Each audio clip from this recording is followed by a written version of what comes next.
Bonjour, aujourd'hui je voudrais vous faire une petite vidéo qui n'était pas du tout prévue à la base, mais qui m'a été inspirée par une de mes clientes qui a posté une vidéo où oui, mes clientes échangent entre elles par vidéo dans le groupe VIP. Le groupe VIP, c'est le groupe de mes clientes, un groupe secret sur Facebook, VIP pour véritables indépendantes passionnées, c'est comme ça que je les appelle.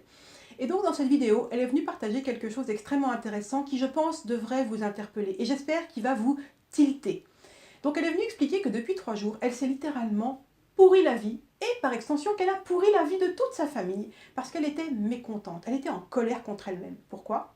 Parce que depuis 3 jours, elle avait un document qui était prêt à être envoyé à un de ses partenaires. Mais elle n'avait pas osé l'envoyer. Pourquoi elle l'a pas fait? Parce qu'elle avait peur. Peur de la réaction du partenaire, peur d'être rejetée, peur qu'ils lui disent que c'était pas bien, peur qu'ils lui disent que ça n'allait pas.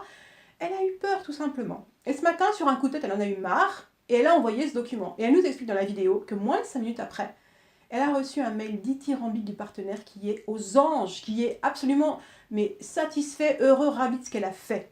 Donc elle nous partage ça et je trouve ça extraordinaire parce que elle est l'exemple parfait que quand on arrête d'avoir peur, quand on fonce droit dans ses peurs, eh bien, le monde ne s'arrête pas de tourner et il ne se passe rien de mal, bien au contraire. Et elle le dit elle-même, hein, même si la réaction du partenaire avait été négative, et alors? Qu'est-ce que ça aurait changé? Rien, elle aurait juste modifié son document et puis c'était tout.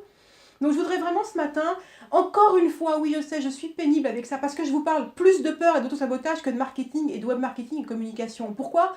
Parce que le marketing, la communication, ce n'est rien d'autre que de la technique, ça s'apprend. Une fois qu'on a compris, on retravaille les choses et on agit, c'est du concret. Par contre, tout ce qui concerne vos peurs, vos auto-sabotages, ça se passe là-dedans. Et ça, c'est bien plus compliqué à faire disparaître comment dire, et à avancer. Donc je voulais vous le partager pour vous tilter peut-être, parce que je sais qu'il faut souvent entendre le message plusieurs fois avant que ça nous parle, avant qu'on réagisse, avant de s'en imprégner vraiment. Donc pour vous dire que voilà, si cette cliente a réussi à dépasser ses peurs, et croyez-moi qu'au départ c'était pas gagné, parce que quand je l'ai connue il y a plus d'1 an en arrière, elle dépassait pas ses peurs parce qu'elle stagnait totalement, elle n'avançait pas par peur pour la plupart des raisons. Aujourd'hui, il lui faut moins de 3 jours, il lui faut 3 jours voilà, pour réagir, et 3 jours c'est rien vraiment quand on revient de loin comme ça. Donc pour vous dire que si vous en êtes là, vous aussi, qu'aujourd'hui vous attendez peut-être depuis des semaines, voire des mois avant de faire quelque chose, vous avez peut-être un service ou un produit que vous voulez mettre en avant, ou développer quelque chose de nouveau et vous n'osez pas, parce que vous avez peur de la réaction de vos futurs clients, arrêtez de vous prendre la tête, ça se passe là et nulle part ailleurs.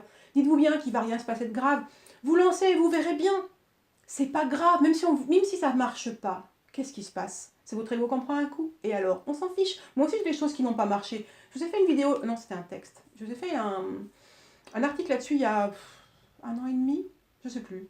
Ça s'appelle les coulisses, un truc comme ça, je sais plus. Allez voir sur mon blog, bref, où je vous parle justement de quelque chose que j'ai fait qui n'a pas marché. Pour le coup, je savais qu'il n'allait pas marcher, mais bref. Mais pour vous dire que voilà, chez moi aussi, il y a des choses qui ne marchent pas. Et alors, là, j'ai un nouveau programme à sortir dans pas longtemps. Je ne vous l'ai pas encore présenté, je vous en ai parlé la semaine dernière pour vous dire, je crois que c'est pas le moment. Mais pas parce que j'ai peur, parce que je pense que j'ai encore des choses à sortir qui peuvent améliorer encore la chose. Mais le moment venu, je vous en parlerai. Donc, on arrête d'avoir peur et on y va, parce que la seule chose qui fait que si aujourd'hui vous ne réussissez pas, si vous n'atteignez pas vos objectifs, c'est pas parce que vous ne connaissez pas la technique, que vous n'êtes pas assez bonne en marketing ou en je sais pas quoi. Oui, ça joue évidemment. Mais la plus grosse barrière, la plus grosse montagne face à vous, c'est vous. C'est ce que vous avez là-dedans. C'est vos peurs, vos auto-sabotages, ce qui vous empêche réellement d'avancer. Alors allez-y, c'est le moment de vous dépasser en fait, et vous verrez que la Terre ne va pas s'arrêter de tourner, qu'il n'y aura pas mort d'homme, et que vous sortirez vivante, et alors surtout croyez-moi, fière de vous quand vous l'aurez fait. Voilà, c'est tout pour aujourd'hui, à bientôt!